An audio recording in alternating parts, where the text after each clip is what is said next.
If you've never heard of Bing Crosby, you've probably had your head in a barrel for the last 25 years.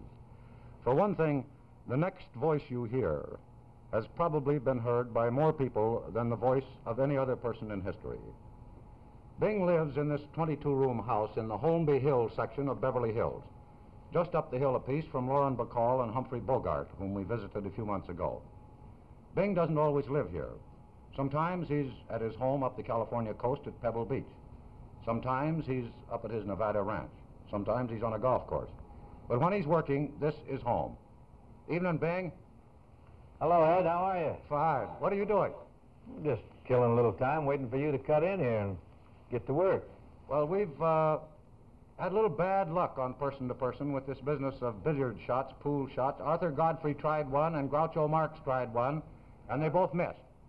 Why don't you call your shot, and we'll watch you closely. Well, I'm not a pool hustler or anything, Ed. I spent most of my youth in the reading rooms and the libraries, but I left myself a little cripple there. That's what they call a hanger, the 8-ball. Nothing to it. Pretty Simple. easy shot. It's a hanger. It's a cripple. Tell me, you won any awards for your pool playing? No, Ed. I was a studious type. Bing, what have you got to show for a half-century almost of endeavor and hard work? Well, Ed, I got some gold. Not money, but some gold records here. This little plaque was given me by the Decca people on my birthday last year. There's 19 records there that sold over 1 million. I keep it up here because the boys are notorious detractors of mine.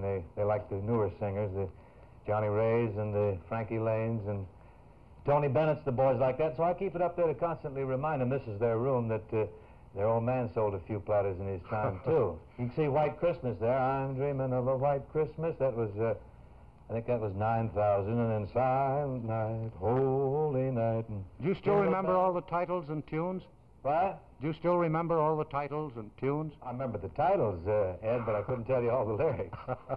Then I've got all these other ones here, all records that sold 1 million.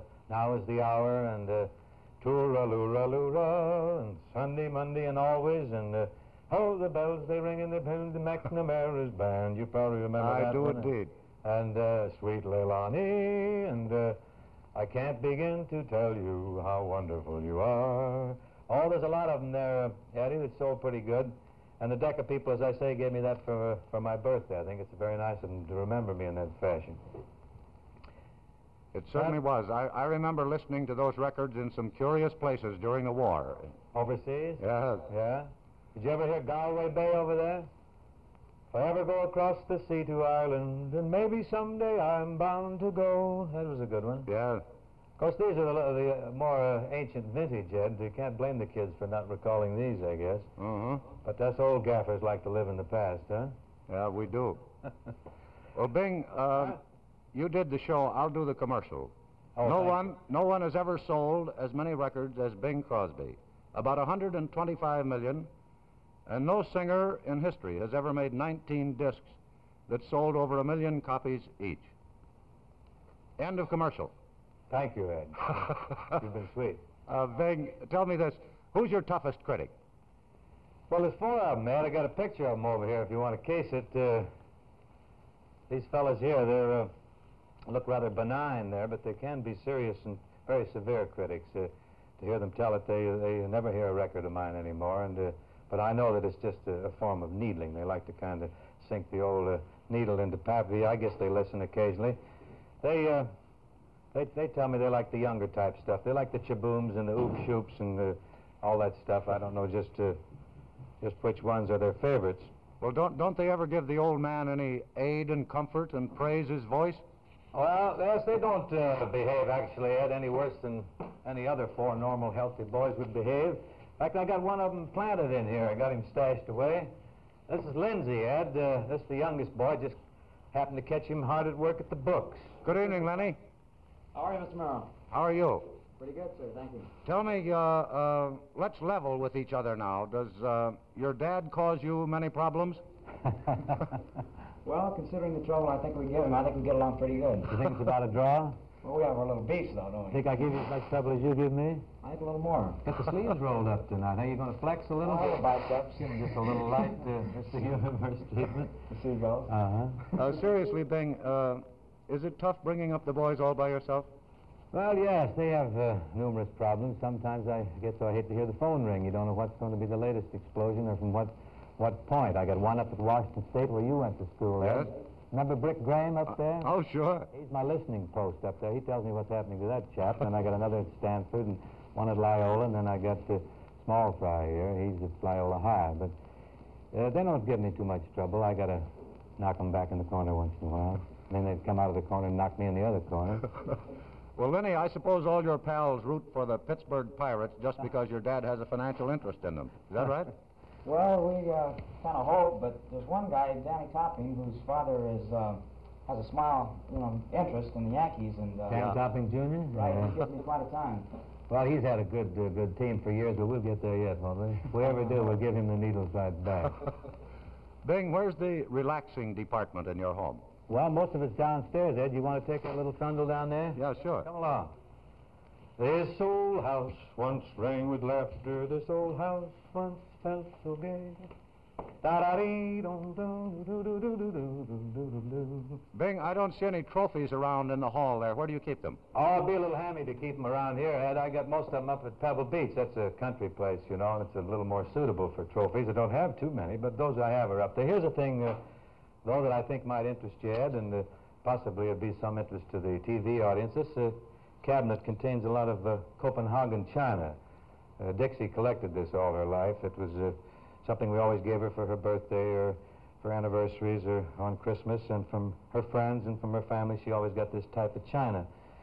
They got barnyard scenes, like here's a milkmaid with the cow and the rooster and the little Dutch girl with the goose and the goose solo. It's all beautiful stuff, and it has great sentimental value to us, as you can readily appreciate. Bing, you must have a picture of Mrs. Crosby around the house somewhere, haven't you? Oh, I've got a lot of them, but I've got one downstairs that I'm really proud of. In fact, we're on our way down there, Ed, right now. If you want to continue, I will just continue the trek. All right, fine. When I'm weary and I can't sleep, I count my blessings instead of sheep. This is quite a tour, isn't it? Ah, it is. Parts of this house I haven't seen myself. Here's the picture, Ed, right in here.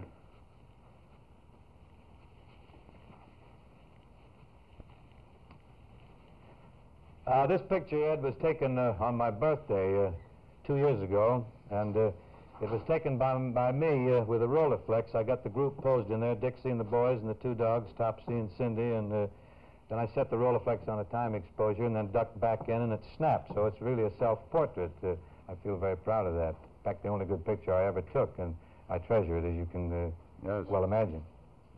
Bing, from way off here in New York, that looks like a most comfortable room, rather more impressive than the last one I saw you in. Classroom you saw me in? Yeah. I don't know where that could be, Ed. I don't remember seeing you in any room. Well, this was a very small, dingy, dreary, single room in a boarding house. Where was that? It was in a movie. A movie called The Country Girl. Oh, you saw that, huh? Yeah. Now, listen, if you're going to be a critic and tear the picture apart or anything, I want to see your credentials. How do you qualify as a critic? I know you're a big man internationally and as a commentator and everything, but if you're a critic, what are your credentials? Well, I tell you, I see 3 or 4 movies a year in a good year, and I once won $25 from Sam Goldwood on a bet as to whether a movie would be a success or not. How'd you do that? Well, I just made him a bet, and he paid off. I've got the check framed. Yeah? Yeah. Were you right or wrong? You must have been right if you got the check. Yeah, I was right. What happened? Tell me the story. Well, we made a bet on a picture, and Sam said it would be a success, and I said it wouldn't because I didn't know anything about pictures. Yeah. And it wasn't a success, so he paid off. You mean you fooled Sam Goldwyn, that astute showman, the king of picture making out here, the fellow that never makes a mistake and always makes such great pictures? Well, Let's see how you did it. maybe he was just generous. It was only $25, and he thought I needed the money, I guess. Well, what'd you think of Country Girl? Well, in the lexicon of Hollywood, Bing, I thought it was colossal, tremendous, fantastic, unbelievable, incredible, and, in short, a pretty good picture. Well, those kind of adjectives we know all about out here, Ed, but I'm glad you boiled it right down to the final, simple, succinct statement that No, you I'd thought like to tell you very briefly what I did think of it. What? This was a Crosby that I have never seen before. I don't think anyone else has ever seen. You sang 2 or 3 songs. I don't remember any of the songs because you weren't a singer or an entertainer. You were an actor playing with great delicacy, restraint, and understanding a very difficult part. And my friends who are really experts in the business tell me that it may win the Academy Award, and I wouldn't be surprised if they're right. Well, you're very kind, Ed. That's a lot to expect. Of course, when I took over the picture, agreed to do it, I did it with considerable qualms and misgivings because of the character I was supposed to play in the picture, an alcoholic. And my mother, of course, was horrified at the prospect that I was to play such a part, but when I told her that actually there was a great deal more to the story than that, and Paramount wanted me to do it because it represented the regeneration of a man and how he found his security again and his integrity. And George Seaton, the director, and Bill Perlberg convinced me of that fact, and that actually it gave me a chance to do something that represented a challenge where I was eager to do it. And I told my mother all about this, and she says, well, we'll see. Did you enjoy doing the picture? I certainly did. Working with Grace Kelly and Bill Holden, 2 of the finest performers I've ever worked with, and of course 2 wonderful people. And under George Seaton's direction, it was a rich experience, Ed, and one that I'll always treasure and never forget. And you didn't feel that the change to playing as, well, as I said, I'm not a movie critic, but as sensitive and emotional a part of that. The singing really has very little to do with that picture, doesn't it? It's purely incidental, simply as it advances the story, Ed. As you know, you saw the picture. Oh, Bing, I've heard you refer to yourself as the laziest man in the world. When do you work hard? Oh, I never work hard, Ed. I'm always taking it easy. If work got too hard for me, I think I'd quit. But when you're doing what you like to do, really it isn't work, it's fun. And the kind of work I do certainly is fun, working with the people I've been privileged to work with, and under and through and around. And I've got want to show you some of my other things in here, Ed, if you... I was wondering if you smoke that same pipe all the time or whether you're a collector. Oh, I have a great collection of pipes, Ed. Here's some of them right here in this little alcove. These are all, there's a Meerschaum, as you can see, and all sorts of odd-shaped models. And I got pipes carved out of wood to represent a boar's head, and then we got some tiny little numbers here. If you ever cooked that full of good baccy, you'd get a little tall, wouldn't you? Yeah, you would. You collect anything else? Short models. Well, I got some paintings in the house, Ed. I won't bore you with showing you all of them, because there's nothing, I guess, less interesting to another fellow than another fellow's paintings, unless it's the other fellow's golf game. Here's one that I like, though.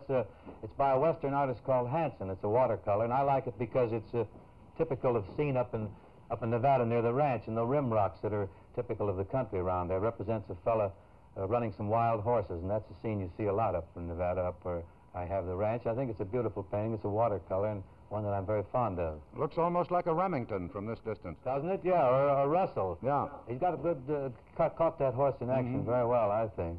Well, Bing, you've traveled through the years with a putter, projectors, rifle, rod, and recorder. Which one gives you the most satisfaction? Oh, Ed, I think fishing, really. Golf, some days you're good, some days you're bad, and hunting after you've killed an animal of a certain type, I really never want to kill any more. Fishing, of course, you're in a different background all the time. The conditions vary, and the fish vary, and their temperament varies, and their desire to bite or to feed varies with the feeding conditions on the stream or on the lake or on the ocean, wherever you happen to be. It's always a challenge and a problem, and you've got to keep thinking, and it keeps you busy, and it's a complete release. It's very difficult to take any problems fishing with you and retain them. They disappear as soon as you get that line in the water, as you know. Where do you find the best fishing spots out your way? Well, Ed, I wouldn't want to tell you that because there'd be a lot of traffic headed for those spots. We fishermen got to keep those things shady and to ourselves. But there's very good fishing in the Sierra Nevadas, as you know, up near Bishop and up in Northern California near Mount Lassen. I do a lot of fishing there, and up in Idaho. And, of course, Oregon's very good, although I haven't fished there in a long, long time. I don't know too much about that. I had some wonderful salmon fishing up around your part of the country this summer, up near Mia Bay, if you know where that is. Yeah. You're from Bellingham, aren't you, Ed? Yeah. Bing, who do you count amongst the good friends that you've acquired in working and relaxing in this world?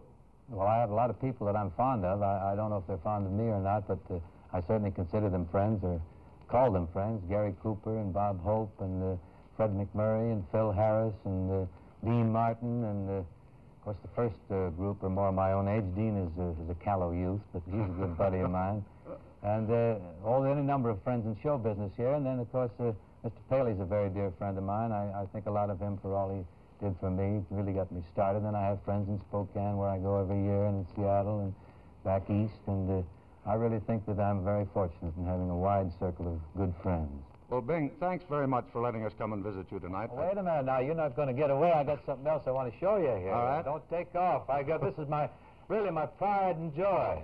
Everyone has something in their home that they really like to go into rhapsodies about. This is a canvas by Sir Alfred Munnings, who was the head of the British Royal Academy for years. He's considered the finest painter of English country life, and this country scene represents the hunting scene, as you can see, and it recalls a very amusing story to me. Barney Dean, the late Barney Dean, the beloved gag writer who worked for us for so many years, we're having a party here, and it was getting late-ish, 4-ish or so, and just a few stragglers out in the hall, 2 or 3 people. You know how they dawdle at the end, they hate to say goodnight. And Barney was looking up at the picture sort of ruminatively, and I said, "Barney, what's on your mind?"